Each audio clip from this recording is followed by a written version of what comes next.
अन्त अलिकति हामी एउटा सानो कुराबाट सुरु गरौँ, किनभने म आज यो भन्दै गरेको सन्दर्भ जस्तै जस्तै चाहिँ अगाडि बढ्नुपर्छ, किनभने एकछिनमा हाम्रो है मध्य प्रदेशले अलिक हल्ला गर्न थाल्छ।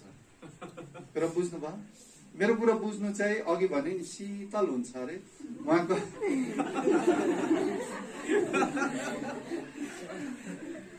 म बसिरहेको थिएँ, मण्डलीमा जुरेली पनि रहेछ। उहाँले अझै त्यही भएर शीतल हुन्छ भन्नुभयो हो।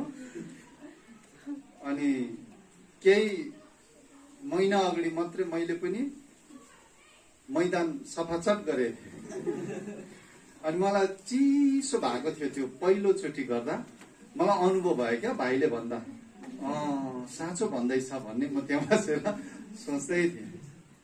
र परमेश्वरले तपाईहरू विभिन्न प्रकारको व्यक्तित्वहरूलाई यो मण्डलीमा ल्याएको छ। अनि मैले ल्याएको विषय बडो व्यावहारिक विषय छ, तर यो विषयमा पस्न अघि म मेरो गवाईलाई राख्न चाहन्छु। गवाई भन्दा अगाडि एउटा सानो भनाइ, एउटा यस्तो कुरा मैले सुनेको कुनै समयमा बाट म सुरु गर्न चाहन्छु। हाम्रो सिलगढीमा धेरै हजामहरू छ, आजभोलि त यहाँ पनि आयो। हजामहरू विशेष बिहारबाट आउने गर्छन् है। बिहारी भनेको मतलब चाहिँ बिहारबाट आएकोलाई बिहारी, नेपालबाट आएकोलाई नेपाली। अनि सिलगढीमा रेलवे स्टेसनको त्यहाँनिर तपाईहरु जानुभयो भने हजामको दोकानहरु देख्छ। अनि एउटा मान्छे यात्री रेलमा जानुपर्ने टिकट काटेको छ हतारुलाई, अनि उ चाहिँ त्यो हजामको दोकान खोज्दै गएछ। एउटा दोकान देखेछ, सेलुन दोकान, लेखेको रहेछ सुपर फास्ट सेलुन। उलाई हतार परेको, सेलुनको नाम सुपर फास्ट। अनि उले मनमा सोचे यहाँ छिट्टो हुने रहेछ भनेर पसेछ। त्यो हजामको क्याटेगोरी रहेछ क्या, हजामको क्याटेगोरी रहेछ। अनि एउटा चाहिँ उले अब स्टेसनको छेउमा भएकोले उले के भन्नु कन्टेक्चुअलाइज गरेछ। एउटा भनेछ लोकल सेभिङ। लोकल सेभिङ तपाईलाई थाहा छ, रेलगाडी जो चढेको छ लोकलमा चढ्यो भने ढ्याक्च्याङ ढ्याक्च्याङ जुनै पनि स्टेसनमा रोक्छ। स्टेसन छैन त्यहाँ पनि गाडी रोक्छ रेलगाडी, त्यसलाई चाहिँ लोकल भन्छ है, लोकल गाडी भन्छ। एउटा लोकल सेभिङ लेखेछ, अर्को चाहिँ फास्ट सेभिङ, अर्को चाहिँ सुपर फास्ट भनेछ। अनि उले यसो हेरेछ, सुपर फास्टको त दाम पनि कम्ती रहेछ। अन्त उलाई हतार पनि परिराखेको। उले भन्छ सुपर फास्ट गरिदिनु भनेछ। उले भनेछ म सुपर फास्ट गरिदिनु पक्का? पक्का गरिदिनु भनेछ। बसाएछ। हामी केटाहरूलाई विशेष अहिले मैले हेर्नुपर्छ, यता एक्सन रियाक्सन कस्तो आउँछ है। जसको अलिक दाढी छ, हाम्रो त छैन, के गर्ने। तामाङ परियो है, हाम्रो आइज भन्दा पनि आउँदैन। त्यसले गर्दा उनको चाहिँ मजाको दाढी रहेछ अरे। अनि बसेछ अरे, सेलुनमा बसेपछि लुगा ओढाएर उलाई मजाले त्यो क्रिमहरू लगाएर, अब बाबरको त्यति बेला चाहिँ यस्तो झोला के अस्तुरा हुन्थ्यो नि, त्यो पेटी हुन्थ्यो पहिला हैन, यस्तो गरेर चक चक चक गरेर त्यो धार भएको अस्तुराले छिल्नु थालेछ अरे। सर्व सेभ गरेछ अरे, यता सर्व सेभ गरेछ, यता सर्व 4-5 खेप चलाएछ अरे। पानी सट्ट लगाइदिएछ अरे। हो गया साहब भनेछ। अनि त्यो मान्छेले हो गया हो गया। अनि ऐनामा यसो हेरेछ, नजिकमा गएर ऐना हेर्दाखेरि त यहाँ सानो 2-3 वटा छुटेछ अरे। यतापट्टि 2-3 वटा छुटेछ अरे। यहाँनिर एउटा जस्तो छुटेछ अरे, सानो सानो क्या त्यो दाढी। अनि भनेछ अरे ओ भाई क्या बात है, ये देखो इधर नहीं छूट गया, इधर भी इस जगह में छूट गया, यहाँ भी थोड़ा से छूट गया। अंत त्यो हजामले आपने तो बोला सुपर फास्ट, ये छोटा छोटा रेलवे स्टेशन में नहीं रुकता है। भन्नु खोजेको चाहिँ म जुन गवाई तपाईहरुको बीचमा राख्छु, किनभने समय थोरै छ। पास्टरले मलाई गवाई राख्नु भनेको हुनाले म मुख्य मुख्य कुरातिर मात्रै जान्छु। त्यसले गर्दा छुट्दाखेरि तपाईले बुझिदिनु होला है।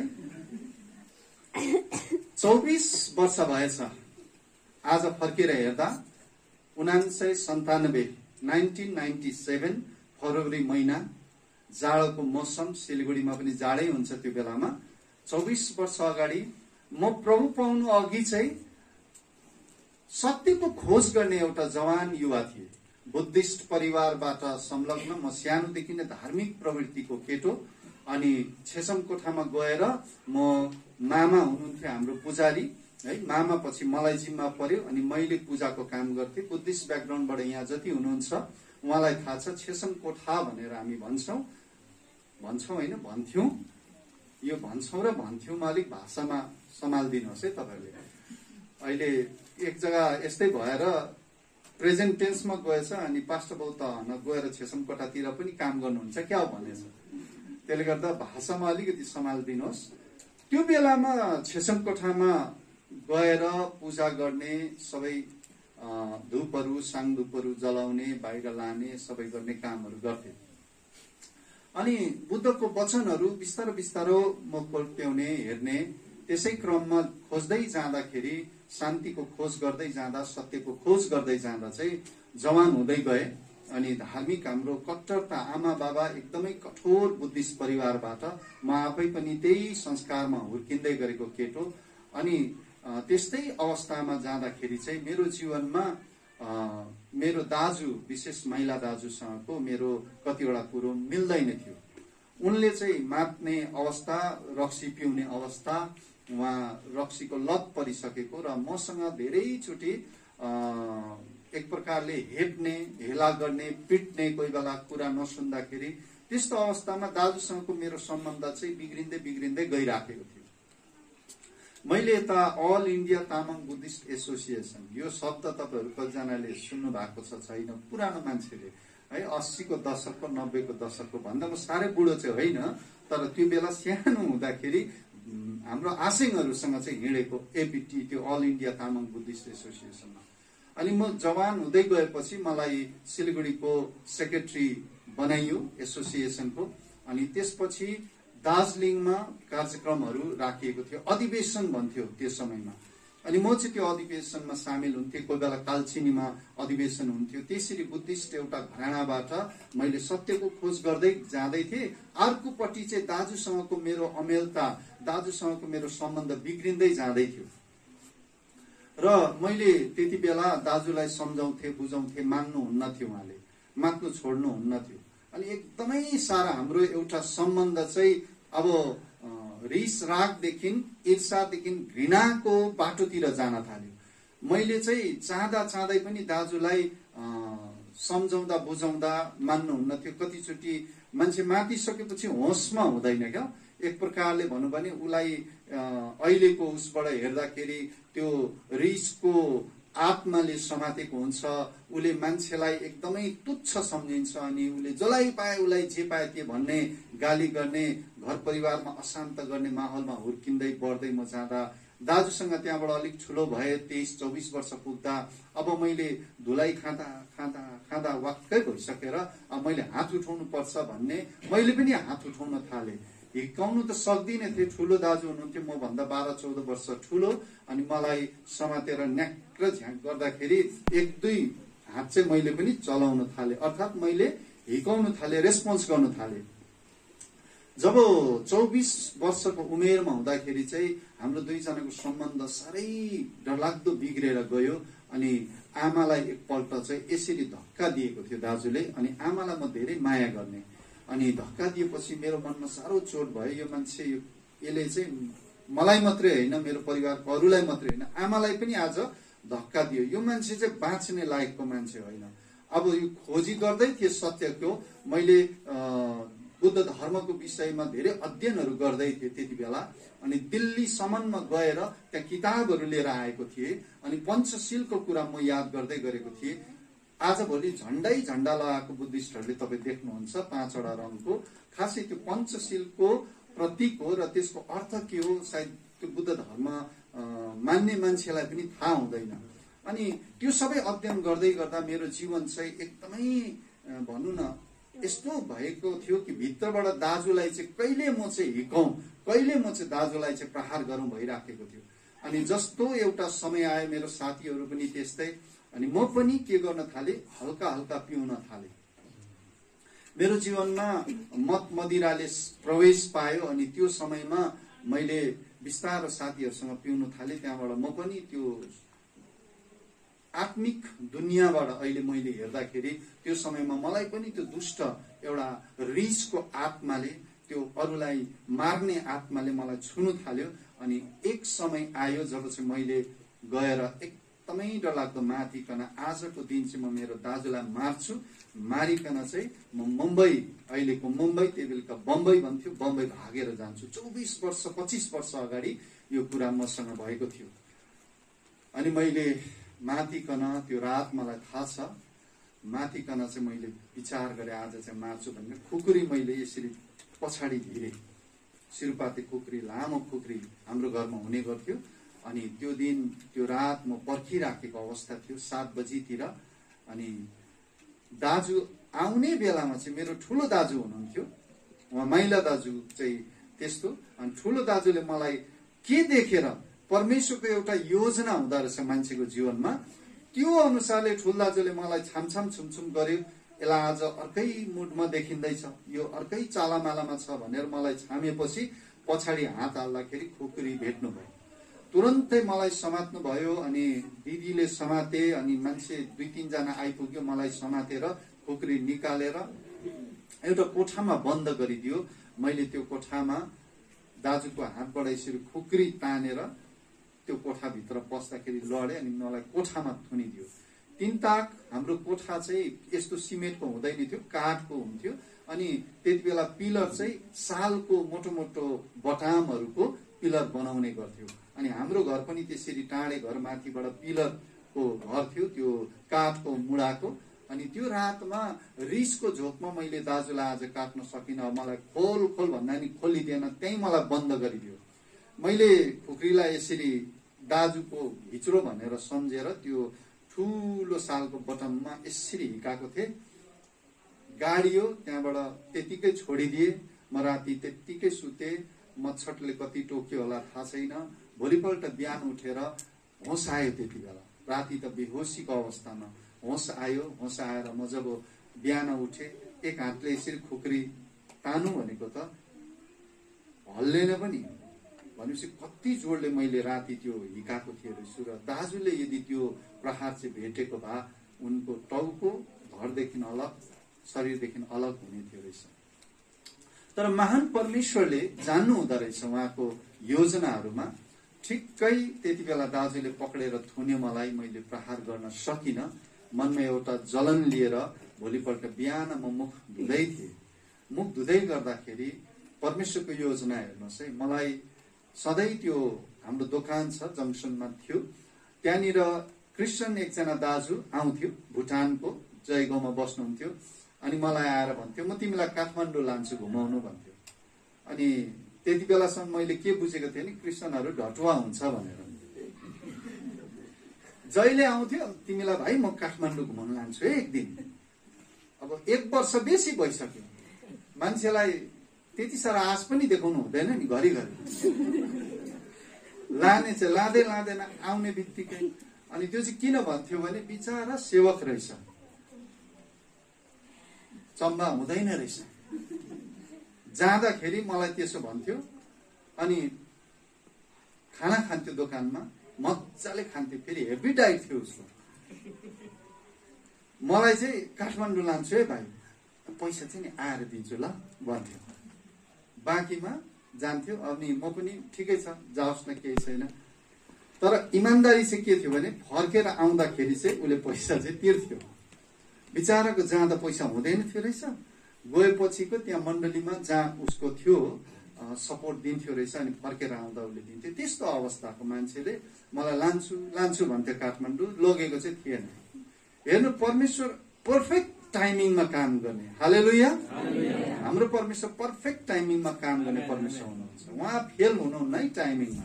हामी मण्डलीमा आउनु फेल गर्छौँ, कहीँ जानु फेल गर्छौँ, उहाँ चाहिँ एकदम पर्फेक्ट टाइमिङको परमेश्वर।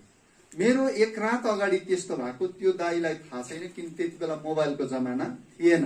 यो 97 को कुरा गर्दैछु, फरवरी 7 तारिकको कुरा हुँदैछ। मोबाइल यस्तो लन्च भएकै थिएन, त्यो यस्तो घुमाउने क्यारेङवालेकै समय थियो त्यति बेला। उनलाई थाहा छैन मेरो घरमा मेरो जिन्दगीमा के घटना घटेको छ, तर परमेश्वरले उनलाई ठिक्कै भोलिपल्ट बिहानै फेरि आइपुगेछ। टेन्सनको मारा कस्तो हुन्छ अब स्थिति, मुख धुँदै गरेको बेला अब के गरौँ, घर छोडेर जाउँ कि कता जाउँ, के गरौँ, माने हुन्छ नि एउटा सोच्नुहोस्, रातमा दाइलाई मार्ने अवस्था परेको, दाजुको हत्या गर्ने मान्छे भोलिपल्ट बिहान त्यो दाजुलाई के हेर्नु, आफूलाई पनि गिल्टी फिल भइरहेको अवस्थामा बिहान ठिक्क मुख धुँदै अत्तालिँदै आइपुगेछ 7 बजीतिरै। ल भाइ, लु छिटो छिटो तयारी गर्नुपर्छ, हामी काठमाडौँ जानुपर्छ है, आज 10 बजी म एकदम आउँदैछु, यहाँबाट गइहाल्नुपर्छ। छक्कै परे मेरो जीवनको यो कस्तो अद्भुत योजना परमेश्वरको। कसरी परमेश्वरलाई थाहा। वास्तवमा मैले ब्याग प्याकिङ गरेको चाहिँ मुम्बई भाग्नु थियो। एक दिन अगाडि 9:30 बजीको दादर एक्सप्रेस भनेर एनजेपीबाट जान्थ्यो। 8 बजी चाहिँ चट्टै पार्ने आउँछ माइला, अनि त्यसपछिको त्यहाँबाट टक्कै म रिक्सा पक्रेँ भने 45 मिनट 1 घन्टामा पुग्छु। आधा घन्टा मात्रै अगाडि प्लानिङ मेरो एकदम सेट थियो, बेसी छिटो पनि होइन, त आउँछ कि फेरि मलाई पक्रिनु एनजेपीमा। आधा घन्टा टाइम मात्रै राखेर छुट्नुभन्दा आधा घन्टा अगाडि मेरो साथी एनजेपीमा थियो, बिहारी साथी, उसलाई पनि सबै सेट गराइराखेको, एकदम मजाले पेकिङ सेकिङ गरिसकेको थिएँ मैले। बेग पनि पेक गरेर हालिसकेको थिएँ, लुगाहरू, पैसा पनि त्यति बेला 10,000 कि 12,000 रुपियाँ ताउता गरेर मैले बनाएको थिएँ मुम्बई भाग्छु भनेर। मेरो प्लान चाहिँ त्यो। यता परमेश्वरको प्लान चाहिँ काठमाडौँ लानु। जीवनको परिवर्तनको घटना। पावल कता गइराखेको मान्छे अचानक त्यो बाटोमा प्रभु भेट्छ नि, हो यस्तो अनुभवमा म पुगे। दाजुले आएर यत्रो वर्ष झुक्काको कहाँ पत्याउनु त फेरि हो। मुख धुँदै गरेको बेलामा, दिमागी हालत बिग्रेको बेलामा, त्यति बेला जानुपर्छ 10 बजी सधैँ भनिराख्ने। आज नि यस्तै हावाई पिटेको होला भनेर मेरो पाला त्यति याद गरिन। ठिक्कै 10 बजी आइपुग्यो। आज त जानुपर्छ। अनि उसले एउटा भनेको कुरा याद आउँछ, म भाइलाई काठमाडौँ लान्छु, सबै खर्च मेरो, तपाईँले चाहिँ जलाई भेट्छ जय मसी भन्नुपर्छ भनेको।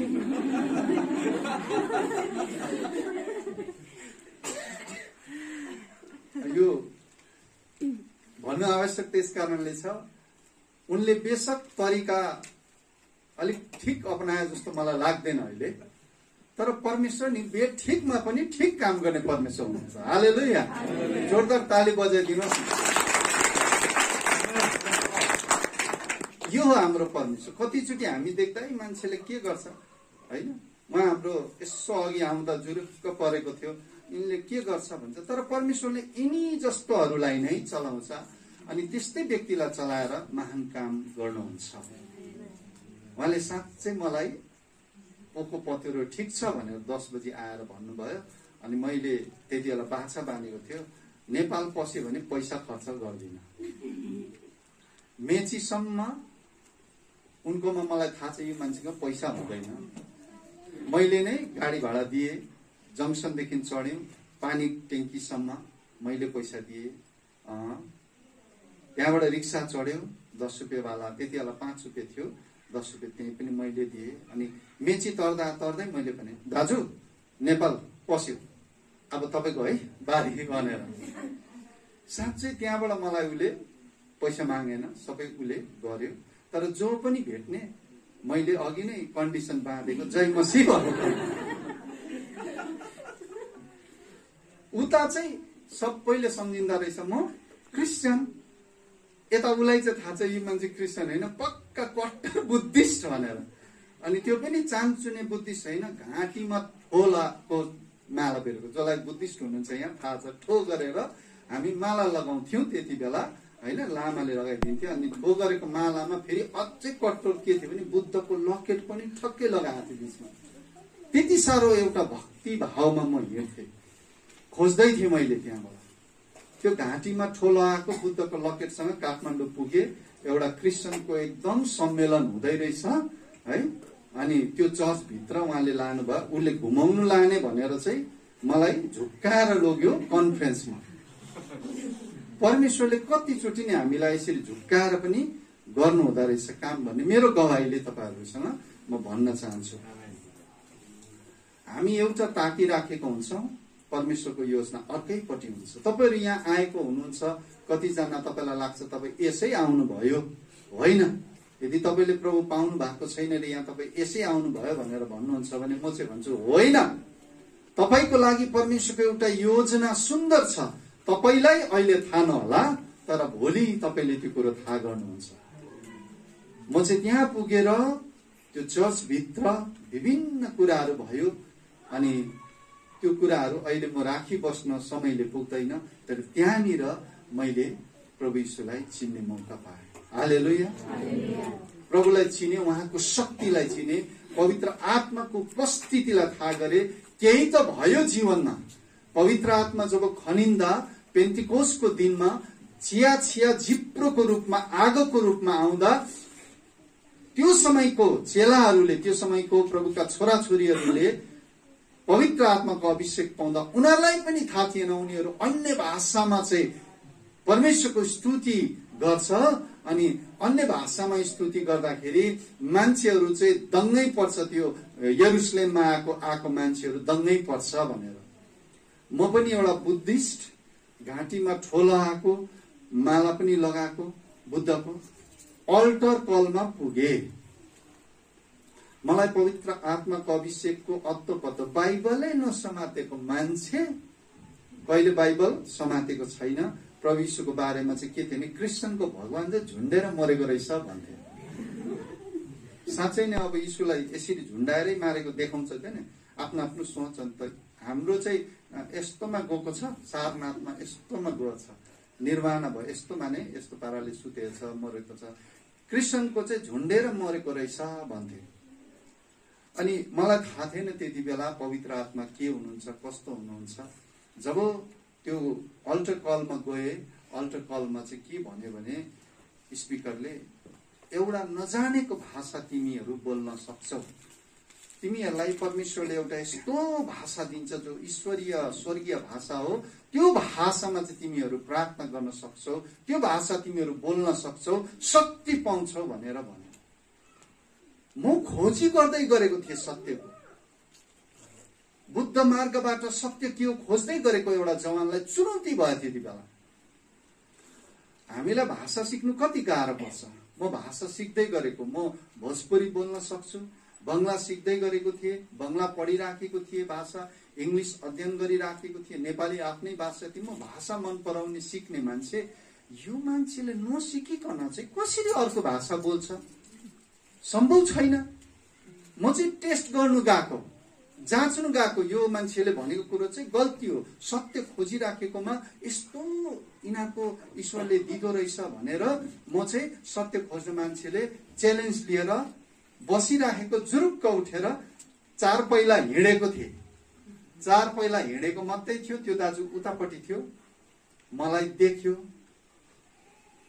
त्यो दाजुले कुरा बुझ्छ र म बुझ्छु। यो अल्टर कल चाहिँ क्रिस्चियनको लागि थियो। यो त अहिले यीशुलाई पनि ग्रहण गरेको छैन। कहाँ चाहिँ अब कोही क्रिस्चियन उठ्दैन फेरि। समस्या म त कोही उठ्छ कि मै उठिदिए। मलाई त चाहिरहेको थियो नि त त्यो कुरो त। हालेलुया। उठेर अलिकति 2 पाइला गएको, त्यो दाजुले देख्नु भयो। आमामा हतारेर आएर मेरो हात ट्याप्पै सामने समाति त हाल्यो। होइन भाइ तपाईँको लागि होइन, तपाईँ आउनुहोस् बस्नुहोस्। के को होइन, म जान्छु। जिद्दी परे। यसरी गएर अगाडि म बसेपछि बल्ल क्रिस्चियनलाई आँट आयो। 1, 2, 3 गर्दै 25-30 जनाले लाइन लगाए। 25-30 जना त्यो एक लाइनमा यसरी आएर बस्दाखेरि अब प्रभुका दासले भन्छ तपाईँहरू प्रार्थना गर्नुहोस्। अब बुद्धिस्ट मान्छे घुममा स्वामी तपाईँलाई थाहा। अब यो प्रार्थना के हुन्छ? आपत परे सबैले फेरि के गर्छ, प्रार्थना पनि बिस्तारो गरे त हुन्थ्यो नि, हामी त बिस्तारो गर्छ। वरङ रङ रङ रङ रङ यता नै वरङ रङ रङ रङ म बिचमा अलमल्ल पर्यो। अनि त्यति बेला चाहिँ मलाई के भयो भने ला बुद्धिस्ट केटा घाँटीमा, अब मलाई थाहा छ नि घाँटीमा ठो छ बुद्धको, ला अब धार्मिक सहिष्णुता चाहिँ नि क्रिस्चियन भन्दा बढी अरूलाई थाहा हुन्छ है। अरूको उसमा गएर गर्नु हुँदैन, पाप लाग्छ सो लाग्छ, पछि कुन चाहिँले दिन्छ पनि बजाउँछ पनि भन्ने छ। मलाई त पुरा डर लागेर आयो, आज चाहिँ भेट्नै पर्यो, गर्छु प्रार्थना निक्ले पो त। अब कहिले सिकाएको भए पो लामाले त्यो जान्नुहोस्, सिकाउँछ सिकाउँदैन। जो बुद्धिस्ट ब्याकग्राउन्डबाट आउनु भएको छ तपाईँलाई थाहा छ, यसो गर दण्डवत पुरा 3। मेरो त आपद विपद पर्यो, त्यो स्पिकर सरर त्यहाँबाट ठुलो त्यो पुलपिटबाट झरेर आएर अभिषेकको प्रार्थना गर्दो रहेछ, टाउकोमा हात लगाएर अनुहारमा यसो के बोल्दो रहेछ नि त। अभिषेकको प्रार्थना गर्नुको लागि चाहिँ मुख छेउमा ल्याएर उसलाई प्रार्थना गरिदिँदो रहेछ। म चाहिँ के सम्झे भने ला चेक गर्दैछ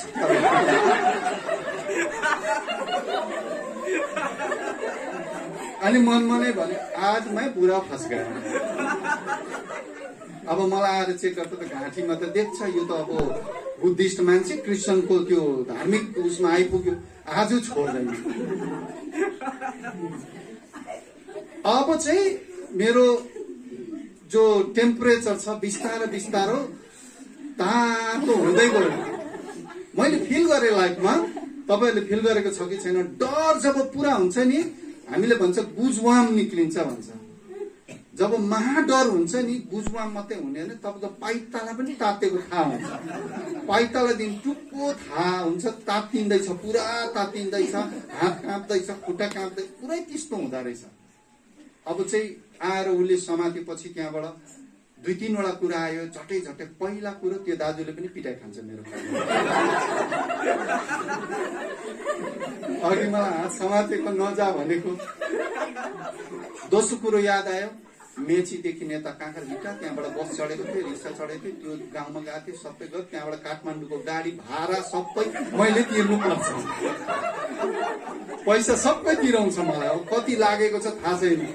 पुरा क्या मलाई थियो नि एकदम त्यति बेला एकदम भन्छ नि त्यो कोही कोही बेला केही हिकाउँदाखेरि त्यो स्टारहरू ताराहरू देख्छ नि, त्यस्तो प्रकारको मेरो अवस्था भइसक्यो।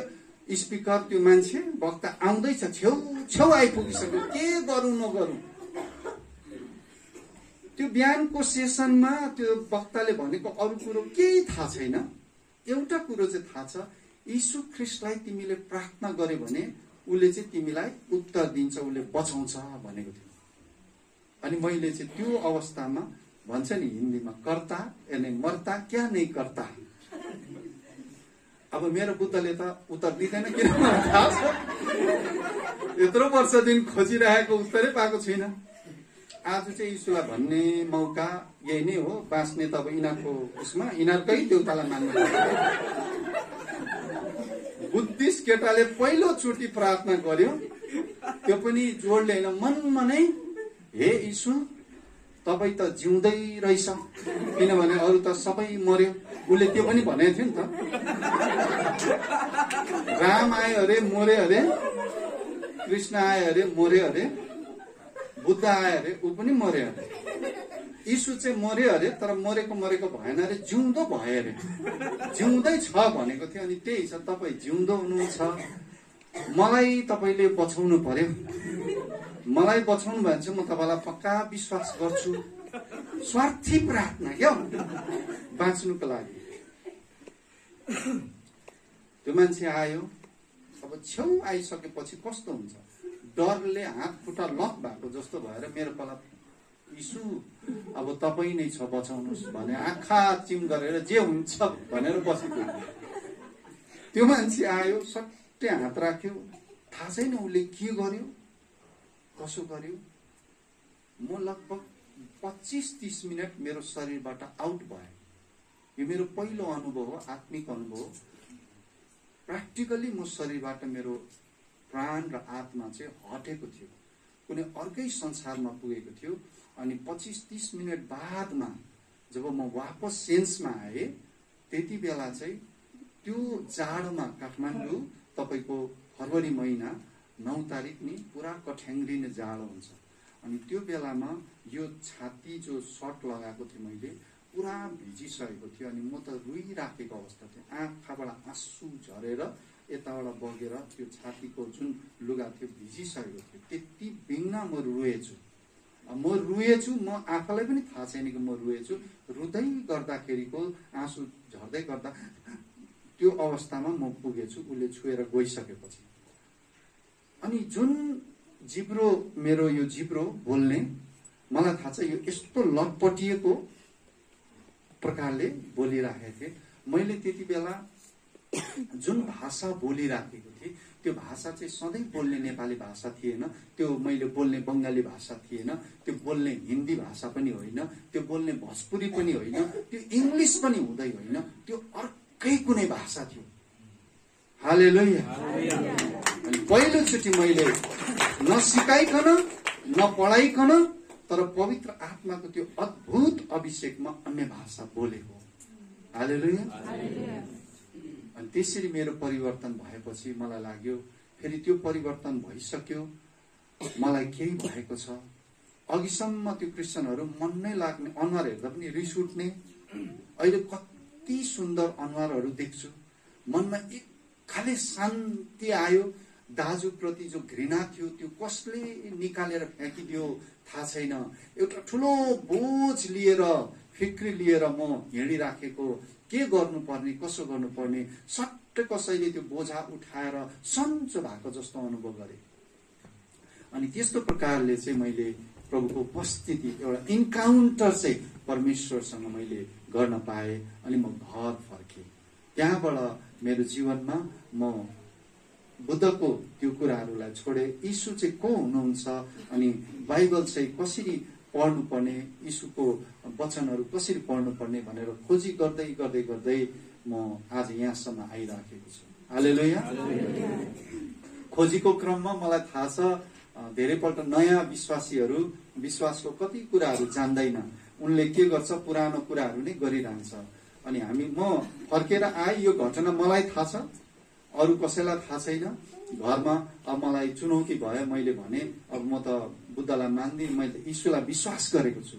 अनि याद गर्नुहोस्, हामी जब जो विश्वास गर्छौँ नि, कन्भर्ट हुन्छौँ नि, साँचो कन्भर्टलाई पक्का उसलाई थाहा हुन्छ, उसले यीशुलाई अब विश्वास गर्छ। अब यो मूर्तिहरू मलाई कुनै किन यो सब प्रस्थानको विशुद्धाध्याय पढेकै थिइनँ, तर मलाई यस्तो भयो मैले अब पूजा गर्नु हुँदैन, हेर्नुहोस् है, पूजा गर्नु हुँदैन भनेर।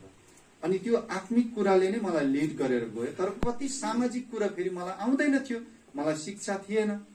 अनि एक दिन म जुन नेपालमा रिफ्युजी क्याम्पमा गएर त्यहाँ साथीहरू भेटेको थिएँ, बेला बेला त्यहाँ सिक्नुको लागि चाहिँ त्यहाँ जान्थेँ। एकपल्ट हाम्रो बेलामा आयो राखीको समय आयो, रक्षाबन्धन। अनि दिदीले खुब मलाई माया गर्नुहुन्थ्यो, अनि दिदीले रक्षाबन्धन गरिदिए, मैले पनि राखी लगाएँ। फर्स्ट इयरको है, मलाई थाहा छैन अब क्रिस्चियन भएपछि त्यो राखी लगाउनु हुँदैन। फेरि राखी लगाएर खुसीको साथमा बेलडाङ्गी त्यो रिफ्युजी क्याम्प पुगे। त्यहाँनिर विश्वासीले हेर्छ, अरे उसले त बत्तिसमा लिएको, फेरि राखी लगाएर आएको छ। अनि छक्कै पर्यो। अनि राखी चाहिँ के गरेको भन्दा दिदीले बानिदिएको, मलाई थाहा थिएन त्योहरू। त्यसरी गरेर कतिवटा सामाजिक रीतिरिवाजहरू जो क्रिस्चियनले गर्न हुँदैन, त्यसको एउटा आधार छ, मैले बुझ्न सकेको थिइनँ। तर परमेश्वरले ती कुराहरूमा बिस्तारै बुझाउँदै लानुभयो। तपाईँहरूलाई पनि कतिवटा कुरो गर्दै हुनुहुन्छ होला, सायद तपाईँले परमेश्वरको वचनको सत्यता बुझेको छैन, हामीले नबुझ्दा चाहिँ त्यसो गर्छ। त्यसलाई एकदमै कन्ड्याम नगरिहाल्नुहोस्, उसलाई सम्झाउनुहोस्, बुझाउनुहोस्। उनले बुझ्छ, जुन दिन बुझ्छ अनि जब ऊ फर्किन्छ नि तब चाहिँ साँचो क्रिस्चियन चाहिँ ऊ बनिँदै जान्छ। हालेलुया। त्यसले गर्दा हामीले उसलाई कन्ड्याम गरिहाल्नु हुँदैन। मलाई थाहा थिएन वचनको कति गहिरो कुराहरू। हामी अब त्यति बेला खानेपिने कुरामा रक्सीहरू त अटोमेटिक छुटेर गयो। त्यो मैले खानु हुँदैन, त्यो नखानेलाई पनि खानेलाई पनि थाहा छ खासै यो खानु हुँदैन भनेर छुटेर गयो अचम्म प्रकारले। तर मासुको कुरोमा फेरि पनि मेरो अलिअलि रहेको थियो, त्यो चाहिँ रक्ती मलाई मन पर्थ्यो। अब मलाई थाहा थिएन क्रिस्चियन भएपछि खुन खानु हुँदैन। एक दिन रक्ती मजाले बनाएर घरमा खाँदै गरेको थिएँ। हाम्रो त्यति बेला संगति जाँदै गरेको पास्टर बाबु आइपुग्नु भयो। अनि पास्टर बाबुले आएर अरे भाइले त यो खाँदै रहेछ भन्नुभयो। हजुर यो त खान्छु म। अनि उनले भन्यो होइन भाइ यो खानु हुँदैन। म त्यति बेला एउटै प्रश्न गर्थेँ, ल खानु हुँदैन तपाईँले भन्नुभएको कि बाइबलले भनेको? यदि तपाईँले भनेको हो भने त मान्ने कुरा आएन, तर बाइबलले भनेको भने चाहिँ म अवश्य मान्छु। त्यो दिन पास्टर बाबुले खोलिकन पुरानो नियमबाट जब देखाउनु भयो कि रगतमा चाहिँ जीवन हुन्छ र यो रगत चाहिँ खानु हुँदैन भनेर परमेश्वरको वचनमा लेखेको छ भाइ भनेर, त्यो दिनदेखि आजसम्म हामी रगत खाएको छैन। हालेलुया। जीवनको परिवर्तनमा एकैचोटि नि आत्मामा तपाईँ एकदमै भरिभराउ भयो भने पनि सामाजिक रीतिमा कतिवटा कुराहरू, व्यवहारका कुराहरू परिवर्तन हुनु चाहिँ समय लाग्दो रहेछ।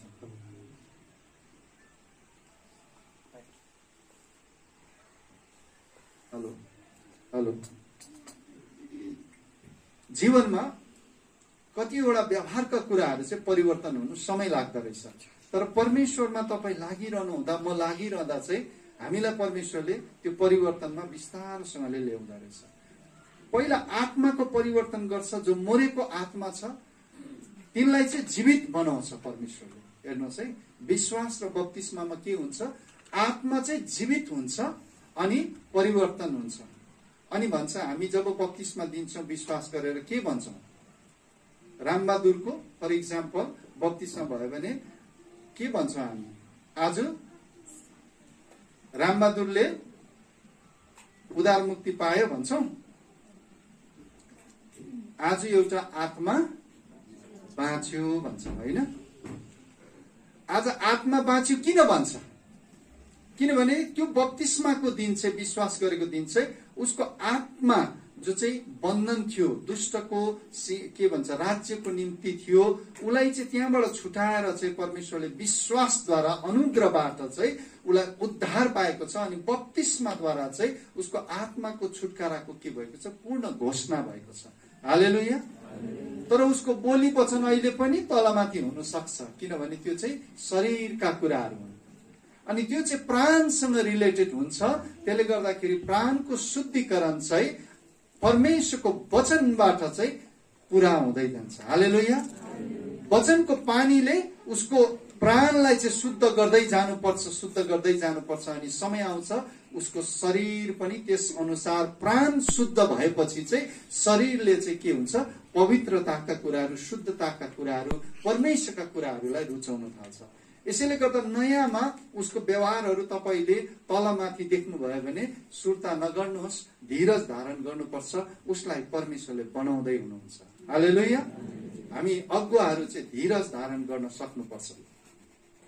र मेरो गवाईलाई अहिले म यतिकै राखिकन छोटो गरेर तपाईँहरूलाई वचनको यो खण्ड पनि म भन्नुपर्छ। मलाई थाहा छैन यहाँको निम्ति यो वचनले परमेश्वरले किन मलाई यो राख्नुभयो। यो कुरोसँग चाहिँ परमेश्वर तपाईँहरूको बीचमा बोल्नु भनेर मलाई भनेको छ र म तपाईँहरूको बीचमा यो आजको वचनलाई म राख्न गइराखेको छु। जीवनमा तिरस्कारको सामना कसरी गर्ने? अब हामी एउटा मुख्य खण्ड म छोटो गरिकन वचनलाई लाउने सक्ने प्रयास गर्छु। यो तिरस्कार भन्ने जो शब्द छ है, जसलाई चाहिँ के भन्छ? रिजेक्सन भन्छ। यो तिरस्कार शब्दमा कसरी चाहिँ हामी चाहिँ त्यसलाई सामना गर्ने, how to deal with rejection in life. अब यो जो शब्द छ यसको अर्थ, यसको परिभाषा हामीलाई थाहा छ। किनभने रिजेक्सन भन्ने कुरो, तिरस्कार भन्ने कुरो यहाँ बसेको सानो नानीदेखि लिएर ठुलोसम्मलाई यो छुएका कुरा हो। यहाँ कोही पनि छैन जसलाई चाहिँ यो कुराले एक दिन छुएको छैन। कुनै न कुनै समयमा तपाईँलाई छुएको छ। सानो नानी हुँदा तपाईँहरू नानीमा तपाईँहरूको साथीसँग तपाईँलाई के भएको छ? तपाईँलाई हेला हेप्चो गरेको छ, तिरस्कार भएको छ, होइन? तपाईँको कलेज स्कुलको लाइफमा, कामको क्षेत्रमा, सेवकाईको क्षेत्रमा हामी तिरस्कृत भएको अवस्था हुन्छ।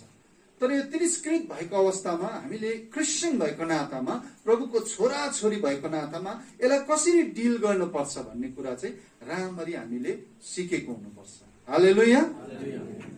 म यहाँनिर छोटो परिभाषा तपाईहरुलाई भनेर अगाडि बढ्न चाहन्छु है।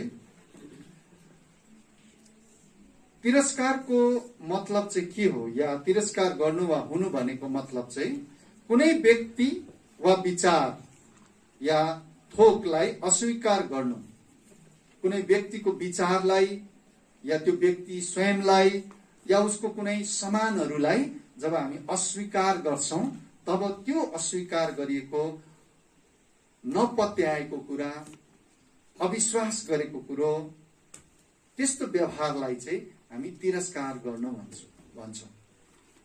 तपाईले कुनै साथीलाई एउटा राम्रो गिफ्ट लानु भयो अरे, सपोज लग्यो, त्यो गिफ्ट चाहिँ तपाईको के हो, एउटा प्रेम र माया हो त्यो साथी प्रतिको। तर साथीले चाहिँ के गर्यो, यो त कम्ती दामको रहेछ भनेर यसो टिपेर अलग्गै राखिदियो। अर्कोले अलिक ठूलो लिएर आयो, आमामा उसको चाहिँ इज्जतको साथमा पुरा गरेर राम्रो ठाउँमा राख्यो भने तपाईलाई त्यसले के भयो, साह्रो परिहाल्यो, तपाईको सामानलाई तिरस्कार गर्यो। यस्तो खालके तपाईहरुलाई धेरैपल्ट जीवनमा अनुभव भएको छ। यस्तो विभिन्न प्रकारले हामी तिरस्कृत भएका हुन्छौं। मनमा घोच्छ, हामी एकदमै एक प्रकारले पिरो लिएर आउँछ। मेरो दाजुले जहिले पनि मान्छेको सामनेमा मलाई कराउनुहुन्थ्यो। सायद तपाईहरुको पारिवारिक जीवनमा पनि श्रीमानले कतिचोटि मान्छेको छेउमै झाप्छ, यो तिमीले गर्नु जानेनौ नि, यो यसो गर्नु पर्ने हो नि, किन यस्तो गरेको, मान्छेको छेउमै भन्ने बित्तिकै श्रीमानले सम्झाउनु बुझाउनु सक्छ, तर मान्छेको छेउमा त होइन नि त। त्यहाँ उसको श्रीमतीको तिरस्कृत भइराखेको हुन्छ, त्यो त घरमै हुन्छ, श्रीमानलाई फेरि थाहै हुँदैन। कतिचोटि तिरस्कार गर्नेलाई तिरस्कृत भएको भावनासँग मतलब हुँदैन। कतिचोटि उसले सम्झिन्छ मैले ठिक गर्दैछु, मैले सम्झाउँदै छु, उसले बुझेन काम गर्नु, म सम्झाउनु पर्छ, तर मान्छेको सामने होइन, उसले तिरस्कृत फिल गर्छ। अनि त्यो तिरस्कारले कता कता भित्काउँछ त्यो कुरो हामीले बुझ्नुपर्छ। तर आज मैले तिरस्कार सहनुपर्छ, तिरस्कारलाई बुझ्नुपर्छ र कसरी सामना गर्नुपर्छ र यसले के फाइदा गर्छ भन्ने कुरातिर तपाईहरुलाई लाँदैछु। एउटा तिरस्कारले, हेर्नुहोस्, मलाई तिरस्कार गर्यो, रिजेक्सन गर्यो, आफ्नो भाइ भए पनि मलाई हेला गर्यो, मलाई उहाँले भनेको जस्तो भाइको माया प्रेम दिएन, म कहाँ पुगेको थिएँ, हत्यारा बन्ने बाटोमा पुगेको थिएँ। आज सायद मैले दाजुलाई छिनाको भए म 4 वर्ष 5 वर्ष जेलबाट छुटेको कैदी, समाजमा पनि नमिल्ने व्यक्ति भएर आज उभिराखेको हुन्थ्यो। तर परमेश्वरले त्यो व्यक्तिलाई उचालेर आज प्रभुको सेवा गर्ने एउटा अवसर प्रदान गरेको छ। तिरस्कार हुँदा मान्छे हत्यासम्म गर्दा रहेछ। अनि तपाईको श्रीमतीको त्यो अवस्था छ भने मानिलिनु श्रीमानको चाहिँ उसको हृदयमा इज्जत जुन हुन्छ नि त्यो हटेर जान्छ, घट्दैन मात्रै है, हटेर जान्छ। अनि यस्तो हुन्छ, श्रीमानले बोलेको कुरा उसले केही सुन्दैन, त्यहाँबाट कान बहिरा हुन्छ। हामी होशियार गर्नुपर्ने कुराहरू छ यहाँनिर।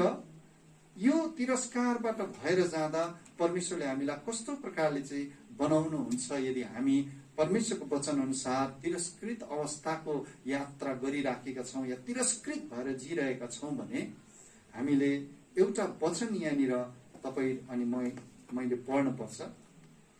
यहाँ म उत्पत्तिको 37 अध्याय 12 पद तपाईको बीचमा खोल्न चाहन्छु। हामी उत्पत्तिको 37 पदलाई हामी यहाँनिर खोल्ने छौं। म एउटा सुन्दर घटना यहाँनिर छ, तपाईको बीचमा म यहाँ राख्न चाहन्छु है।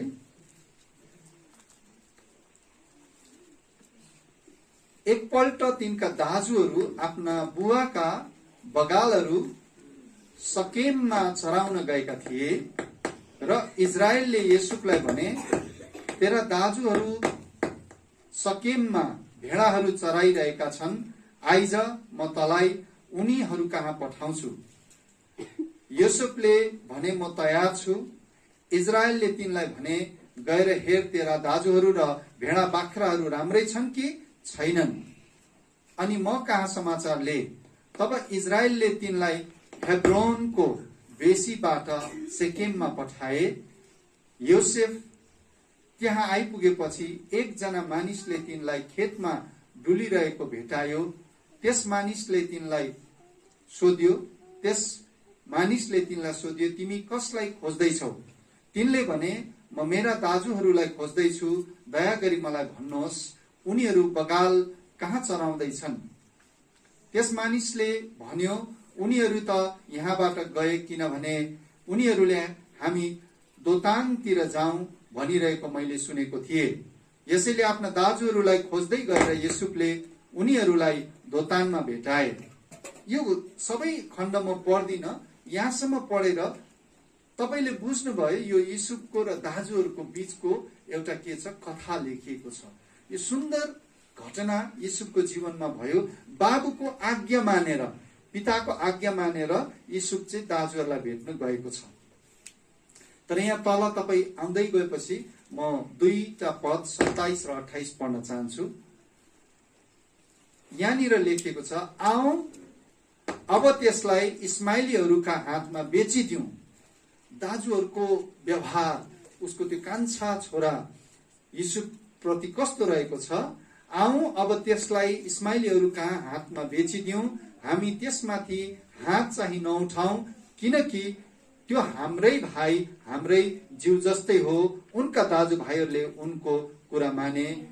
यसकारण जब मिदानी व्यापारीहरू त्यही बाटो भएर आए, तब युसुफका दाजुहरूले तिनलाई खाल्डोबाट तानी निकालेर ती इस्माइलीहरूका हातमा चाँदीका 20 सिक्कामा बेचिदिए, अनि तिनीहरूले युसुफलाई मिस्रमा लगे। युसुफको जीवनको यो एउटा सबैभन्दा ठुलो तिरस्कृत मात्रै नभएर उनलाई पूर्ण रूपले अस्वीकृत गरेको कथा हामी पाउँछौँ। युसुफको जीवनमा अरूले होइन, तर आफ्नै भाइले, जसरी मैले मेरो आज गवाई दिए, युसुफलाई पनि त्यसरी नै उसकै भाइहरूले चाहिँ मार्ने महत्व गरेको थियो। तर कसो कसो गरेर खाल्डोमा हालिदिए, अनि पछिबाट उनलाई मिदानीको हातबाट, इस्माइलीको हातबाट बेचिदिएको थियो। कस्तो अनुभव होला, त्यो तिरस्कारको कस्तो एउटा अनुभवबाट भएर चाहिँ युसुफ गयो। हामी एकछिन कल्पना गरौं, यदि मेरो दाजुले, मेरो दिदीले मलाई चाहिँ कसैको हातमा बेचिदियो भने है, अहिले धेरै परिवारमा हामी देख्छौं है, आफ्नै मामाले, काकाले छोरीलाई लगेर कलकत्तातिर, सिलगढीतिर बेचिराखेको छ। नेपालबाट दिदीबहिनीहरूलाई ल्याउँछ बिहा गरेर, बिहा गर्छु भनेर, अनि सिलगढी हुँदै दिल्ली, मुम्बई, कलकत्तामा बेचिराखेको छ। कस्तो भयो होला यो मान्छेले मलाई विश्वास गरेर मेरो जीवन उसलाई दिन्छु भन्ने दिदीबहिनीहरूलाई कस्तो हुन्छ त्यो तिरस्कारमा पर्दा उसलाई बेचिदिँदाखेरि। दाजुभाइहरूलाई कस्तो अनुभव हुन्छ जब आफ्नै भाइले तपाईको कुरा पत्याइदिँदैन, तपाईले गर्दै गरेको कामहरू, तपाईले गर्दै गरेको कुरालाई पत्याउँदैन, तपाईलाई चाहिँ एकदमै तिरस्कार गरिदिन्छ भने। तर युसुफले त्यो खाल्डोमा पर्दा पनि अनि मिदानीहरूका हातमा बेचिदिँदा पनि कहिले पनि दाजुहरूलाई चाहिँ सरापेको छैन। हालेलुया। जब मैले यो कुरा हेर्दै थिएँ, कहिले पनि दाजुहरूलाई सरापेको छैन। यो चाहिँ ठुलो कुरा हामीले सिक्न पर्छ। एउटा क्रिस्चियन भएर जब मैले दाजुलाई मार्न लागेको थियो, त्यति बेला मसँग ख्रिस्ट थिएन। अब म तपाईलाई भन्छु, घर फर्केर काठमाडौँबाट जब आए, तिरस्कृत भएको दाजुलाई देखेपछि मलाई अचम्म अनुभव छ मेरो जीवनमा। मलाई त दया र माया पो लागेर आयो। अनि मलाई त्यति बेला पहिलोचोटि भयो, त्यो काठमाडौँमा मलाई त्यो मान्छेले छुएर जादु टोनै गरेछ भन्ने भयो। किनभने अहिलेसम्म बाइबल पढेको छुइनँ, कुरा बुझेको छुइनँ, तर जे हुँदैछ जीवनमा त्यो चाहिँ म अनुभव गर्दैछु।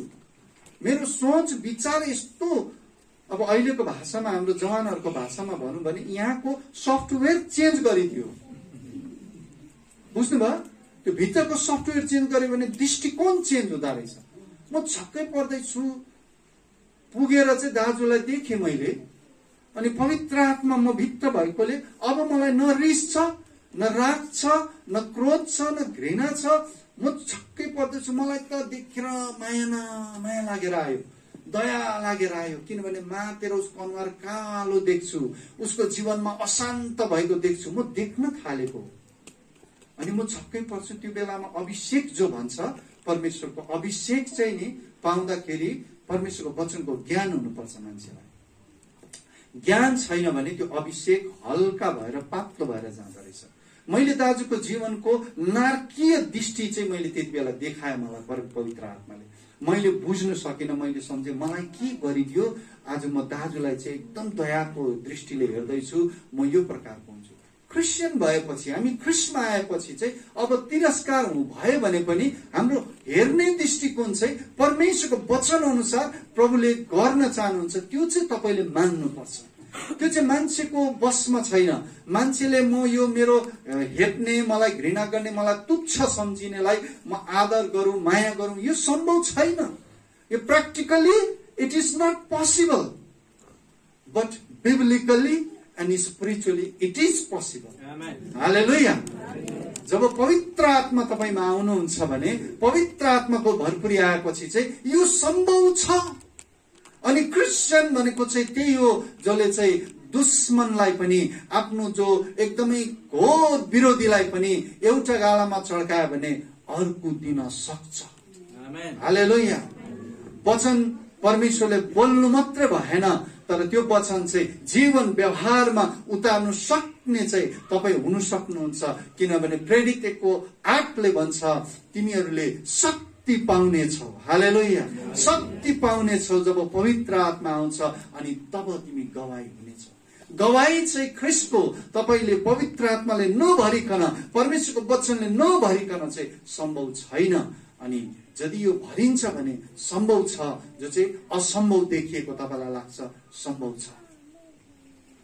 परमेश्वरले यो तिरस्कारमा अयुबलाई, हामी युसुफलाई के देख्छौँ, दाजुहरूप्रति विरोधी दिएर, अनि यही युसुफलाई परमेश्वरले खाल्डोबाट उठाएर राजकीय सिंहासन प्रधानमन्त्रीको ओहदासम्म लग्यो। अनि जुन दर्शन चाहिँ परमेश्वरले त्यो छोरालाई देखाएको थियो, त्यही दर्शन चाहिँ पूरा भयो। बाबु अनि भाइहरू समेत आएर दण्डवत गर्नुपर्ने भयो। हालेलुया। आज तपाईलाई कसैले तिरस्कार गर्दैछ भने सबै कुरो बिर्सेर परमेश्वरलाई महिमा दिनुहोस्। किनभने परमेश्वरले तपाईलाई त्यो बाटो भएर, युसुफको बाटो भएर तपाईलाई लगिराखेको छ। हालेलुया। यस्तो थुप्रो गवाही हामी बाइबलमा पाउँछौँ। तिरस्कार तपाईले सधैँ हुनुहुन्छ भने, मलाई थाहा छैन आज कतिलाई आफ्नो श्रीमानले तिरस्कार गर्दैछ, कतिको श्रीमतीको एउटा भनौँ भने कतिजनाले एकदमै नमिठो बोलिदिन्छ अनि तपाईँको हृदयघात हुन्छ, भन्दा पनि सुन्दैन। कतिको साथीभाइहरूले उसलाई पत्याइराखेको छैन, उसको कलिगले उसलाई पत्याइराखेको छैन। तपाईँ चाहिँ लेस इम्पोर्टेन्स भएर त्यो ग्रुपमा तपाईँले आफूलाई महसुस गरिराखेको छ भने, fear not, God is with you. Hallelujah. तपाईँलाई परमेश्वरले बनाउँदै हुनुहुन्छ, युसुफलाई जस्तो बनाउँदै हुनुहुन्छ। किनभने हामी बन्ने प्रक्रियामा हुन्छौँ। बन्ने प्रक्रियामा हामीलाई साँच्चै नै गाह्रो चाहिँ पर्छ, तर बनिसकेपछि, परमेश्वरले बनाएपछि त्यो सुन्दर गवाही परमेश्वरले युसुफलाई मात्रै नै हामीलाई पनि त्यो गवाहीको रूपमा लानुहुन्छ। म एउटा आसामको गवाही भन्छु, बाइबलको यो गवाहीलाई म राखिनँ। अयुबको घटना पनि हामी देख्छौँ। अयुबले, परमेश्वरले अयुबको परिवारलाई सुन्दर बनाएको अयुबले जब बिस्तार उसको जीवनमा दुःख कष्ट आयो, हामीलाई थाहा छ शैतानले उसलाई परीक्षा गर्नको निम्ति गरेपछि उसको आफ्नै श्रीमतीले उसलाई के गर्छ, तुच्छ प्रकारले उत्तर दिन्छ। आफ्नो परमेश्वरलाई तैले शराब भनेर भन्छ। त्यो परमेश्वरलाई किन पुजेको, अस्वीकार गरिदे। यत्रो छोराछोरी नाश भयो, मरेर गयो, हाम्रो सम्पत्ति सबै गयो, तो बिमारले ग्रस्त भइस, अब परमेश्वर, तेरो परमेश्वरलाई शराब अनि त मर भनेर शराब्नु भनेर भन्दा युसुफले आफ्नो श्रीमतीलाई कराएन, गाली गरेन। हेर्नुहोस्, बडो सुन्दर कुरा। कतिचोटि श्रीमतीहरूले भन्दा हामीलाई पारै चढेर आउँछ। मलाई पनि पहिला पहिला निकै चर्को पर्थ्यो, तर जब परमेश्वरले यी कुरा बुझाउँदै गए, हामी धेरैपल्ट परमेश्वरले हामीलाई धीरजता दिनुको निम्ति हामी त्यो प्रकारको अवस्थामा हुन्छौँ। अनि परमेश्वरको दासले कति सुन्दर भनेको छ, परमेश्वरले दिनुभयो, परमेश्वरले लानुभयो, परमेश्वरको महिमा होस्। हालेलुया। आजको दिन तिरस्कार तपाईको आफ्नै परिवारबाट, श्रीमतीबाट, श्रीमानबाट आउँदैछ भने तपाईँ त्यसलाई कसरी डिल गर्नु हुँदैछ, यहाँ हामीले सिकिराखेका छौँ। अहिले हामी आउँछौँ एउटा सत्य घटना मेरो जीवनमा घटेको मैले देखेको आसाममा यो सत्य कुरालाई म तपाईँको बीचमा राख्न चाहन्छु। तिरस्कारको कुरो। उनको नाम पास्टर नेत्र प्रसाद शर्मा। तपाईँले हरिणचरा आसामको कुमारीकट्टा भन्ने ठाउँ छ, त्यहाँबाट सट्टै भित्र पस्नुपर्छ, 1 घण्टा जस्तो लाग्छ। हरिणचरा भन्ने एकदमै भुटान सामजोङखाको बोर्डरमा रहेको बीएसएफको छाउनी भएको त्यो गाउँ छ। त्यहाँ बेसी क्षेत्री बाहुनहरू बसोबासो गर्छन् अनि मेचे जातिहरू त्यहाँ बसोबासो गर्छन्। म त्यहाँनिर 2015 मा पुगे अनि 2015 मा हामी तालिम दिएको पास्टर नेत्र प्रसादको घरमा भिजिटमा जाँदाखेरि, मेन्टरिङ गर्न जाँदा घर एकदमै ढल्नै लागेको घर, अनि बिजुली पनि छैन, बत्ती पनि छैन, केही छैन, त्यस्तोमा पुगे। रातिको समय सेवा राखियो, दिउँसो सबै काममा हुने भएकोले अनि राति टुटी, अहिले यहाँ त हामी बाल्दैनौँ त्यस्तो, वहाँनिर त्यो बेला 2015 मा त्यो घरमा टुटी थियो। टुटी बत्तीमा बालेर मैले त्यो टुटेको छेउमा बाइबल लिएर पढ्दाखेरि बेसी छेउ पुगेर नाकमा कालै भएको थियो। त्यो अवस्थामा त्यो घर थियो, बत्ती बिजुली छैन, अनि हामीले बाइबल त्यति बेला पाठ गरेर संगति गरेका थियौँ। अनि मलाई उहाँले आफ्नो गवाई भनेको थियो, यो गाउँमा आउँदाखेरि मलाई गाउँलेहरूले, किनभने सबै क्षेत्री बाहुन ऊ पनि शर्मा, यसले चाहिँ गाई खाने धर्म ल्याएछ, गाई खाने धर्ममा गएछ, यसलाई हामी बहिष्कृत गरौँ भनेर गाउँले चाहिँ बहिष्कृत गरेको थियो अरे। त्यो बेलामा 10 वर्ष करिबन भइसकेको, 8-10 वर्ष भएको, बहिष्कृत गरेको। अनि गाउँमा कुवा बनेको थियो, क्षेत्री बाहुनको त्यो एरियामा कुवा, सबै गाउँलेहरूले त्यो कुवामा गएर खान्थ्यो, पानी लिन्थ्यो।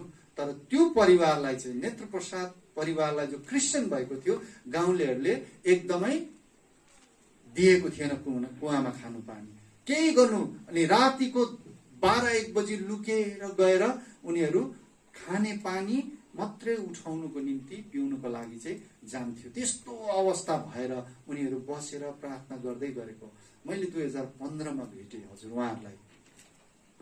उहाँले भन्दा मलाई पुरा भित्र लाग्यो, किन यस्तो गरेको। अनि त्यो दुःख, त्यो गरिबहरू पनि सायद धनी हुन्छ उहाँको त्यो अवस्था देखेर नि। किचनको अवस्थादेखि मैले एउटै रुममा कालो न कालो, माने हामी यहाँनिर गोरु गाईहरू अवस्थामा राख्ने, उहाँहरू त्यस्तोमा बस्दा मैले प्रार्थना गर्नको निम्ति जब म बसेँ नि, म जीवनमा कोही बेला परमेश्वरले हराउनुहुन्छ, तपाईँहरूलाई पनि हराउँछ परमेश्वरले, गर भन्छ। मैले त्यति बेला पहिलोचोटि एउटा बेग्लै प्रार्थना गर्नु अगुवाई गरेँ। नेत्र प्रसादजीको घरमा, अब ढल्नु आँटेको घर, भुसको घर, खरको घर, मलाई परमेश्वरले भन्नुभयो यो घर भत्कोस् भनेर प्रार्थना गर भन्नुभयो। सधैँ त्यो घर बनोस्, राम्रो होस् भनेर हामी प्रार्थना गर्छौँ। मलाई त्यो रातमा परमेश्वरले यो घर भत्कोस् भनेर प्रार्थना तैँले गर भन्नुभयो। तैँले गर प्रार्थना यसको लागि। म बुझ्नै सकिनँ, यहाँ त उल्टा हुँदैछ, राम्रो हुनुपर्नेमा यहाँ त भत्किने कुरो गर्नु भन्दैछ। मैले पास्टर बाउलाई खुसुक्क भने, पास्टर बाउ परमेश्वरले चाहिँ मलाई भत्किनु घर तपाईँको भन्दैछ, गरिदिउँ प्रार्थना। सोध्नु त पर्यो, किनभने बाइचान्स अहिले ढङ्गै भइदियो भने त भन्नु सक्दैन, परमेश्वर केही पनि गर्नु सक्छ। फेरि म विश्वास गर्दाखेरि मेरो विश्वास चाहिँ बेग्लै हुन्छ। हुन्छ भनेपछि चाहिँ हुन्छ, त्यसमा डाउट हुँदैन। अनि म त्यो प्रकारले गर्छु प्रार्थना। अनि उनले पनि के सम्झेर हुन्छ भन्नुभयो। घुँडा टेक्यौँ, प्रार्थना परमेश्वरलाई गरिए। त्यति बेला चाहिँ केही पनि भएन। अनि हामी अन्त गरेर अर्को दिन भिजिटहरू गऱ्यौँ। अनि त्यो कुवा पनि देखाए जहाँ उनलाई पानी भर्नु दिएको थिएन। म घर आएँ, यस्तै 2 हप्ता 3 हप्ता जस्तो बितेको मात्रै थियो, खबर आयो, फोन आयो मलाई त्यहाँ। त्यो पनि अर्कै भाइले, पास्टर बोले पनि होइन, अर्को भाइ, एउटा टिचर भाइले फोन गर्यो कसैकोबाट।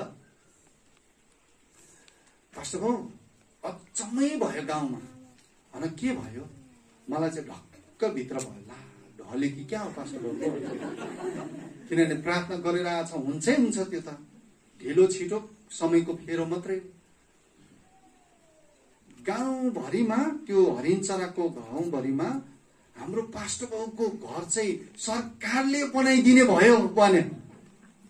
अब त्यो चाहिँ घरमा नयाँ सरकारले एकदम पक्का पक्काको घर बनाइदिने भयो अनि पञ्चायत प्रेसिडेन्टले पनि साइन गरेर गयो यही घर चाहिँ हुनुपर्छ भनेर देखायो। थाहा छैन कसको हो कसको, तर यही घर चाहिँ ढल्नु आँटेको घर चाहिँ बनाउनु पर्छ।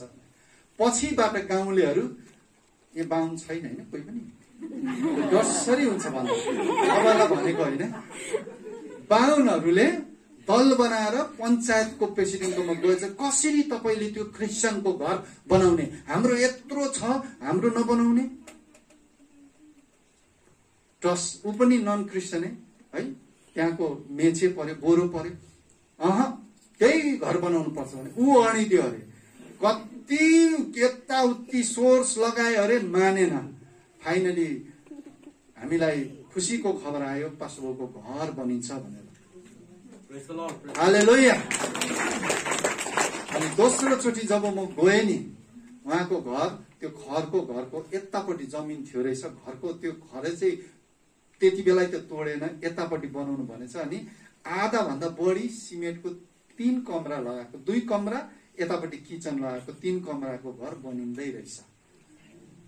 अनि मलाई खुसी लाग्यो परमेश्वरले यस्तो प्रकारले तिरस्कृत भएको मान्छेलाई सम्मानित गर्दो रहेछ। अनि त्यो कुवाको कुरो थाहा छ के भयो? अनि जब यो गवाही मैले यसरी बनाएपछि उनले मैले भने तपाईँको यो गवाही चाहिँ सेयर गर्नुहोस् है, कहीँ परमेश्वरले मौका दियो भने। अनि उहाँ कुकी भनेर भन्छ, कुकी समाजले उनलाई सहयोग गर्दै थियो रहेछ अलिअलि गरेर। अनि यो गवाही सुनेपछि त्यो कुवाको गवाही पनि मैले लगाएको थिएँ। कुकीले 80% कुवा बनाउने पैसा दिने भएछ, अनि 20% चाहिँ तपाईँहरू मण्डलीले बेयर गर्नुपर्छ भनेर भनेछ, गोर्खा क्रिस्चियन चर्च है। अनि कुकीहरूको पैसा, किनभने उनले देख्यो पानीको अभाव छ। अनि अर्को पल्टको वर्षको 17 मा म जब भिजिटमा जाँदा त उहाँको घरको अलिकति अगाडि दलानमा मजाको कुवा, तल निकै तल पानी है, निकै तल पानी, मजाको कुवा बनाएर मजाले सिमेन्ट गरेछ। अनि त्यही बाहुनहरू छ भने माफ गर्नुहोस् है, त्यही बाहुनहरू गाग्री बोकेर हजुर नमस्ते भन्दै पानीमा आएछन्। यस्तो तिरस्कृत जुनलाई खानु दिएन, तर पास्टर बाबुले तिमीहरू पाउँदैन भन्नुभयो, उहाँले वेलकम गर्छ। हालेलुया। परमेश्वरले यसरी उठाउँछ मानिसलाई। समयको कुरा हो, तपाईँले के गर्नुपर्छ, कसरी डिल गर्नुपर्छ भन्दाखेरि त्यो हुँदाखेरि नि पहिलो कुरा चाहिँ तपाईँको तिरस्कृत प्रति नकारात्मक प्रतिक्रिया दिन बन्द गर्नुहोस्। अब उत्तर आउँदैछ है, यो लिएर जानुहोस्। तपाईँले कहिले पनि तपाईँलाई कसैले नकारात्मक रूपमा प्रतिक्रिया गर्यो, तिरस्कार गर्यो, हेला हेप्चो गर्यो, तपाईँको श्रीमानले गर्यो, उनलाई तपाईँले नकारात्मक प्रतिक्रिया नगर्नुहोस्। नत्र भने उसले जे गर्यो तपाईँले पनि त्यसै गर्छ भने, उसले कराए तपाईँले पनि कराएरै चुप गरायो भने हुँदैन, आशिष हुँदैन, परमेश्वरको योजना पूरा हुँदैन। त्यहाँ तपाईँले चाहिँ बन्द गर्नुपर्छ। पहिलो सामुएल 7 अध्याय 28-30 अहिले नपढ्नुहोस्, गएर पढ्नुहोस्। पहिलो सामुएल यो 17 अध्यायको 28-30 पदमा दाउदले नि आफ्नो दाजुहरूले उसलाई एकदमै घमण्डी भन्दा दाउदले मुख लागेर चिच्याएर कराएर गरेन, दाजुहरूसँग चुपचाप बाटो तर्केर गयो अनि अरू मानिससँग फेरि कुराकानी गर्यो भनेको छ। दाउदले कहिले झगडा गरेको छैन। पहिला कुरा बन्द गर्नुहोस्। रियाक्सनको एक्सन जो हुन्छ एउटै समानतामा नदिनुहोस्। तपाईँको श्रीमतीले बिहान उठ्यो अरे, उदाहरणको रूपमा चिया देऊ न, ढिलो भयो, हन चिया देऊ न, के गर्दै गरेको छ, कराइ त हाल्यो होइन, श्रीमानले कराइहाल्यो। अब श्रीमतीले रिप्लाईमा के गर्छ, आफू पनि बनाएर खानु सक्छ त, त्यति हात खुट्टा चल्दैन, बुझ्नु हुँदैछ? सेम रियाक्सन भयो, तपाईँको आशिष गयो। कुरा बुझ्नु हुँदैछ? भाइस भर्छ है। म श्रीमानहरूलाई पनि भन्छु, श्रीमतीले तपाईँहरूलाई भने अरे पानी अलिकति बाल्टीमा गरेर यसो लुगा धोइदिनु त, या त वासिङ मसिनमा हालिदिनु है, नानीहरूको लुगा, आजको लुगा यति छ हालिदिनु। श्रीमानले बिर्स्यो होइन, अनि फेरि श्रीमतीले हालिदियो भनेर, ला हालिन त। अब श्रीमतीको त पारा मान्छे हो, पारा त चढ्छै चढ्छ। अहिलेसम्म दुलुकै धुको छैन यो मान्छे, त्यहाँ अब के भन्छ अब भन्नुभएको छैन। अब श्रीमान चाहिँ त्यति बेला रिस देखाएर फेरि एक्सनमा आयो भने गयो। तपाईले सुन्नु पर्ने हुन्छ, सुन्नुहोस्, उनले सुनाउनु पर्ने हुन्छ, सुनिदिनुहोस्। बुझ्नुभएको कुरा? प्रिन्सिपल चाहिँ बन्द गर्नुहोस् नकारात्मक प्रतिक्रिया दिनु, तपाईको घरमा ठुलो शान्ति आउँछ। हालेलुया। दोस्रो कुरो, धन्यवादी बन्नुपर्छ। हामी जे हुँदैछ, दुःख छ, कष्ट छ, पीर छ, सतावट छ, तिरस्कृत भइरहेछ, धन्यवादी हुन सिक्नुपर्छ। पहिलो थिस्सु 5:18 त्यहाँ सुन्दर वचन छ, सबै थोकमा परमेश्वरको निम्ति धन्यवाद चढाऊ। अर्थात् राम्रोमा पनि नराम्रोमा पनि परमेश्वरले धन्यवाद दिनु भनेको छ। यो ठुलो कुरा। समयलाई बचाउँदै म अगाडि जान्छु। गमा जे हुन्छ राम्रोको निम्ति हुन्छ, किनभने श्रीमतीले कराउँदैछ नि राम्रोको निम्ति हो। अब अहिले कतिजना मसँग सहमत हुँदैन हो, तर वास्तवमा तपाईले जब तपाईको 20 वर्ष 25 वर्ष बित्छ नि, तपाईले त्यति बेला चाहिँ आफ्नो इभ्यालुएट गर्नुहोस्, तपाई जनावरदेखि मान्छे बनिँदै गरेको हुन्छ। र हामी त्यस्तै हो, हामी मान्छे बनिनुको लागि श्रीमतीले कराउनु पर्छ, डिसिप्लिनमा ल्याउनु पर्छ, उसलाई त्यसैको लागि राखिदिएछ। यो कुरा नि धेरै पछि बुझ्छ। अनि कति बेला बुझ्छ? महिना दिन नि तपाई श्रीमतीलाई को केही माइत पठाइदिनुहोस् अनि उनको जम्मै काम गर्नुहोस्। अनि तपाईलाई याद हुन्छ श्रीमती चाहिँ को हो भनेर। म यो खोकिराखेको छैन तपाईहरुलाई, म खुदै श्रीमती मेरो युएसमा छ, अघि भनिहाल्यो। प्रत्येक साल म जान्छु, तर बाँकीको लगभग 7 महिना 8 महिना म इन्डियामा बस्दा एक्लै हुँदाखेरि मैले आफ्नो लुगा धुनुपर्छ, बिहान कराउँदै भए पनि आफूलाई चिया आफै बनाउनु पर्छ। अनि अहिले मलाई उनको महत्व र मूल्य चाहिँ थाहा हुँदैछ। त्यसले गर्दा हामीलाई बनाउनुको लागि, हामी जहाँ छौँ त्यस्तो बनिनुको लागि, घर संसार बनाउनुको लागि हामीलाई श्रीमतीहरूले सल्लाह दिन्छ, त्यो लिनुपर्छ है। यो कुरो याद गरौँ। अनि श्रीमानहरूले पनि धेरैचोटि तपाईलाई बनाउनुको निम्ति, तपाईको कतिवटा कमजोरीहरू निकालेर फ्याँकिदिनको निम्ति सल्लाह उत्साह दिन्छ। त्यो कुरो तपाईले मान्नुपर्छ। यदि जिद्दी गर्नुभयो, मै ठिक हो, मेरै गोरुको 12 टक्का टाइपले गयो भने चाहिँ त्यो घरमा फेरि उन्नति हुँदैन है। यो चाहिँ याद गरेर आमा दिदीबहिनीले पनि राख्नुपर्छ। धन्यवादी सँगसँगै जे हुन्छ राम्रोको निम्ति हुन्छ भनेर हामी अगाडि बढ्नुपर्छ। यहाँ मैले केही कुरा राखेको थिएँ, तर अब यहाँनिर समय छैन। जे हुन्छ राम्रोको निम्ति हुन्छ भन्नेमा मैले एउटा सानो कथा मैले एउटा किताबमा पढेको थिएँ। 3वटा रुखको कथा छ। अनि यहाँनिर त्यो 3वटा रुखमा पहिलो रुखको इच्छा चाहिँ छ, म चाहिँ राजाको घरमा के हौ जाउँ अनि उसको महलमा गएर उसको दामी खाट पलङ बनाऊ भनेर। अनि एउटा रुखले चाहिँ भन्छ, म चाहिँ संसार हेर्न चाहन्छु, देश विदेश घुम्न चाहन्छु। अनि एउटा रुखले चाहिँ मनमा लिन्छ, म चाहिँ यो प्रकृतिको सुन्दरता, मेरो वरिपरि परमेश्वरको सृष्टि हेरिकन म कहीँ नजाउँ, यहीँ बसौँ भनेर उसले मनमा ठान्छ। सानो हुँदाखेरि यो उनीहरूको गफ हुँदा बातचित आफ्नो आफ्नो एउटा के बनिने सेयर गर्छ। म अन्ततिर आइराखेको छु। पहिलो रुख के बनिनु खोजेको थियो? राजाको पलङ, खाट होइन। अब उसले इच्छा गर्यो है। अनि ऊ कस्तो भयो? अलिकति साइजमा ठुलो, अलिकति जिउडाल राम्रो भयो। ऊ हुर्किँदै गयो। आरा काट्ने मान्छे आयो, काटेर लग्यो, मिलमा राखिदियो। साँच्चै नै मिलमा राख्दाखेरि राजाको घरमा पलङको खाँचो पर्यो। अनि मिलमा पुग्यो, मान्छेहरू लिनु, दाउराहरू त्यो मुढाहरू हेर्दै जाँदा ठिक लडेको त्यो मुढा त्यो रुखलाई चाहिँ भेट्छ। अनि यसलाई लानुपर्छ भनेर त्यो काट्नेले काटेर राखेको मुढालाई चाहिँ कार्पेन्टरले सुन्दर के बनाउँछ? पलङ बनाउँछ। अनि राजाकोमा पुग्छ। तर पलङ बनाउँदाखेरि त्यो मुढा काट्दाखेरि उसलाई कति दुख्यो होला है। यता काट्नुपर्छ, उता काट्नुपर्छ, त्यो दुखाइहरूले सह्यो। उसले भनेन मलाई नगर्नु भनेर, किन उसको इच्छा थियो राजाको पलङ बनिने।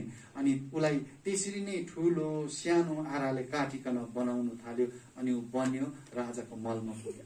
दोस्रोले इच्छा राखेको थियो म जहाज बनिन्छु, ऊ चाहिँ सानोदेखि जहाज बनिन्छु भन्दा अलिकति अलिकति मोटो मोटो हुँदै गयो। त्यति बेला सायद वरिपरिको रुखले अब कत्रो खालको मोटो हो भनेर जिस्काए पनि होला है, ए यो त एकदम सोलो ढोलो मोटो भएर आउँदैछ, के खालको हो यसले भनेर। तर उसले त्यो सबै कुरालाई इग्नोर गरेर आफू बढ्दै गयो। अनि एक समय आराला आएर काट्यो। उसलाई पनि जहाज बनाउनु पर्दाखेरि कस्तो चाहिन्छ, मोटो ठुलो चाहिन्छ। उसको सेप एन्ड साइज त्यस्तै भयो। उसलाई पनि टक्कै जहाजमा परिणत गर्यो बनाउनेले, सुन्दर जहाज भयो। अनि ऊ टक्कै जहाज भइसकेपछि चाहिँ पानीमा सबै ओर्लिन्छ अनि समुद्रमा पुग्छ र देश विदेश घुम्ने मौका पाउँछ। त्यति बेला है उसले आफूलाई धन्य भन्छ। तर त्योभन्दा अगाडि काटाइ सहनु पर्यो, कतिवटा कुरो सहेर आउँछ, बनिन्छ। बनाउने क्रममा बनिने क्रममा नि हामी घोटिन्छौँ, तिरस्कृत हुन्छौँ, दुःखमा पेलिन्छौँ। तर आशा राख्नुहोस्, परमेश्वरले चाहिँ हामीलाई पुच्छर होइन तर के बनाएको छ, शिर बनाएको छ। हालेलुया। यसरी तेस्रोको पनि उसलाई चाहिँ काट्दैन आरावालाहरूले। किन काट्दैन भन्नुहोस् त, ऊ न मोटो हुन्छ न सिडोल हुन्छ, ऊ चाहिँ पातलो हुँदै भएर सिलिक्क परेको, सिलिक्क गरेर माथि टुप्पो भन्छ, यो त केही कामैको लागेन, छोडिदिउँ यसलाई भन्छ। जसले पनि आउँछ काट्नेलाई, यसलाई काटेर पनि कति दाउरा आउँछ, केही हुँदैन, छोडिदिउँ यसलाई भन्दै छोडिदिन्छ। ऊ चाहिँ ठुलो जङ्गलको रुख हुन्छ अनि माथिबाट जङ्गलको वरिपरि हेरेर उसको इच्छा जो थियो परमेश्वरले त्यो रुखको इच्छालाई पनि पुरा गर्नुहुन्छ। आज तिरस्कार भएको यो समयमा परमेश्वरले तपाईँको इच्छाहरू पुरा गर्न चाहनुहुन्छ। तर तपाईँ सही राखेको छ कि छैन, यीशु जस्तो तपाईँमा त्यो सकारात्मक विचारले आफ्नो दाजुभाइहरूलाई उसले क्षमा गरेको भेट्दाखेरि कहिले पनि बदला लिएन यीशुले। तपाईँले पनि आफ्नो दाजुभाइलाई क्षमा गर्न सक्नु भएको छ कि छैन। मैले मेरो दाजुलाई पछि आएर माया गरेँ, कहिले हात उठाइन, उनको व्यवहार कहिले बदलेन, तर म बदलिसकेको थिएँ। हालेलुया।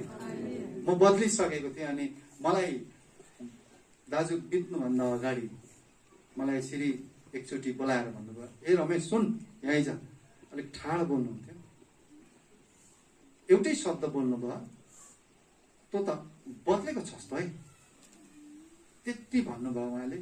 जा भन्, केही बोल्नु भएन। एउटा कुरो के हो भने गवाई चाहिँ बढी बढाइ होइन क्या, गवाई चाहिँ प्रभाव हो। उनको हृदयमा मैले त्यसपछि जिएको जीवन, उनी मर्नुभन्दा अगाडि मलाई बोलाएर ए त बदलेछस्, किन अब म गालीको बदली गाली दिँदिनँ थिएँ। उनले मलाई हेप्पेको शब्दले भन्दा म सुक्क हाँसेर आफ्नो बाटो लाग्थेँ, किन मलाई आउँदैन थियो त्यस्तो। अनि त्यो चाहिँ परमेश्वरले गर्नु हुँदो रहेछ। हालेलुया। आज तपाईँको जीवन कस्तो छ म जान्दिनँ, तर परमेश्वरले बनाउँदैछ। हेब्रोन पेन्टिकोस्टलको प्रत्येक जनालाई बनाउँदै हुनुहुन्छ। म मधेसको कागा र यति कराइराखेँ। अब परमेश्वरले तपाईँ भित्र काम गर्नुहुन्छ अनि उहाँले काम गर्नु हुँदाखेरि तपाईँको जीवन चाहिँ सुन्दर गवाई बनिँदै जान्छ। सिक्किम वरिपरि चारैवटा क्षेत्रमा तपाईँलाई परमेश्वरले लाँदा तपाईँलाई मान्छेले देखेपछि यिनी त अलिक फरक छ, यिनी त बदलेको छ भनेर भन्नुपर्छ। तपाईँको छिमेकीहरूले है यो त अब बदलेको छ, यो चर्च जान्छ, प्रार्थना गर्छ, बाइबल पढ्छ, उनले त झुट बोल्दैन, साँचो कुरा बोल्छ, यो त असल छ, इमान्दार मान्छे छ भनेर अब मान्छेले यो कुरा चाहिँ तपाईँको जीवनबाट देख्न पर्छ, अनुभव गर्नुपर्छ। गवाई चाहिँ प्रभाव हो, तपाईँले पार्न सक्नुपर्छ। हालेलुया। आउनुहोस् हामी प्रार्थना गरौँ।